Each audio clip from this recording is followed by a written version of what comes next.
ممبئی میں جمعے کی نماز میں امام صاحب نے اعلان کیا کہ بھائی یہ جو صحن ہے یہ صحن میں چھپر ڈالنا ہے. لوگ دھوپ میں نماز پڑھتے ہیں, 2 سے 2.5 لاکھ روپے خرچہ ہے. تو اگلے جمعے کو آپ لوگ نماز پڑھنے آئیے گا نا, تو تھوڑا سا رقم بڑھا کر لے کے آئیے گا تاکہ وہ چھپر کا انتظام ہو جائے. نماز ختم ہو گئی, لوگ اپنے گھر چلے گئے. عصر کے ٹائم دیکھتے ہیں ایک آدمی, غریب آدمی, بدن میں میلا کچیلا کپڑا پہنے ہوئے, سر پہ گمچھا باندھا ہوا, ساتھ میں اپنی بیوی کو لے کے مسجد آیا. مؤذن صاحب سے بولا کہ امام صاحب کہاں ہے؟ تو مؤذن صاحب بولا کہ بھیک مانگنے آئے ہو؟ بولا نہیں, ہم بھکاری نہیں ہیں, امام صاحب سے ملنا ہے. بولا نہیں, امام صاحب نہیں ملے گا کسی سے, سوئے ہوئے امام صاحب. تو یہ آدمی بولا کہ سنو, امام صاحب اعلان کیا تھا 2.5 لاکھ روپے چاہیے چھپر ڈالنے کے لیے, وہ ٹکا لے کے ہم آئے ہیں. مؤذن کا پیر کے نیچے سے زمین کھسک گئی کہ شکل دیکھو, لباس دیکھو, کپڑا دیکھو, 2.5 لاکھ ٹکا لے کے آیا. جلدی امام صاحب کو اٹھایا کہ اٹھیے, وہ ٹکا مل گیا. امام صاحب دروازہ کھولا, سلام دعا ہوئی, بٹھایا.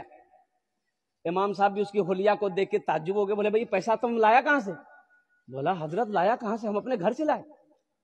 وہ آپ میری شکل میرے لباس کو دیکھ رہے ہیں نا حضرت, ہم امیر نہیں, ہم تو غریب ہیں, ہم کوڑا چنتے ہیں, چمکی پلوتھین بوتل چنتے ہیں, میری بیوی چنتی ہے. یہ پیسہ ہم نے بڑی محنت سے جمع کیا ہے, ہمارا گھر نہیں ہے, ہم ریلوے اسٹیشن کے بغل میں جھوپڑی بنا کے رہتے ہیں. یہ پیسہ اس لیے جمع کیے تھے کہ ہم اپنا ایک گھر بنائیں گے. لیکن جمعے کی نماز آپ کے پیچھے پڑھتے ہیں, آپ نے جو اعلان کیا نا, ہم اپنی بیوی سے جا کے مشورہ کیے تو میری بیوی بولی کہ جس طریقے سے ہم لوگ رہ رہے ہیں 2 4 5 سال اور رہ لیں گے, لیکن لوگ نماز پڑھے دھوپ میں نہ پڑھے, وہاں سایہ ہو, یہ پیسہ لے جا کر امام صاحب کو دے دی.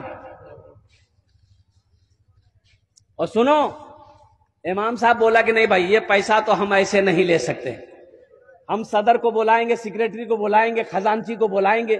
پورے محلے والا جمع ہو گیا. تو محلے والوں نے کہا کہ بڑی شرم کی بات ہے, یہ غریب آدمی 2.5 لاکھ روپیہ اکیلے دے رہا, وہ بھی کوڑا چننے والا, ہم لوگ اتنا زمیندار ہیں, کروڑ پتی ہیں, بلڈنگ والا ہے, یہ تو شرم کی بات ہے. بولا بابو دیکھو تم چلے جاؤ یہ پیسہ لے کے, یہ پیسہ تم رکھو, تم اپنا گھر بنانا. بولا کہ نہیں, ہم ارادہ کر لیے, یہ پیسہ قبول کیجیے. بولا اچھا ٹھیک, بیٹھو بیٹھو. اب محلے والے آپس میں مشورہ چندہ کرنا شروع کر دیا. بھائی تم کتنا دے گا؟ بولا ہم 20. تم کتنا دے گا؟ ہم 30,000 دے گا. تم کتنا دے گا؟ ہم 25,000 دے گا.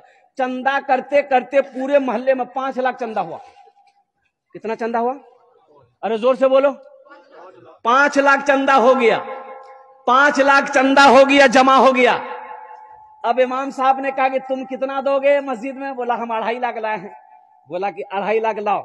2.5 لاکھ روپیہ اس کا لے لیا, اور یہ 5 لاکھ روپے جو چندہ ہوا اس کے حوالے کر دیا کہ تمہارا پیسہ ہم نے قبول کر لیا ہے, میرا پیسہ تم قبول کر لو, اس پیسے سے اپنا مکان بنا لو. دیکھو اللہ کیسے نقد دیتا ہے, اللہ کیسے نقد دیتا ہے. وہ 2.5 دیا, اللہ کے راستے میں خرچ کیا, اللہ سنگے سنگ ساتھ 5 لاکھ دیا.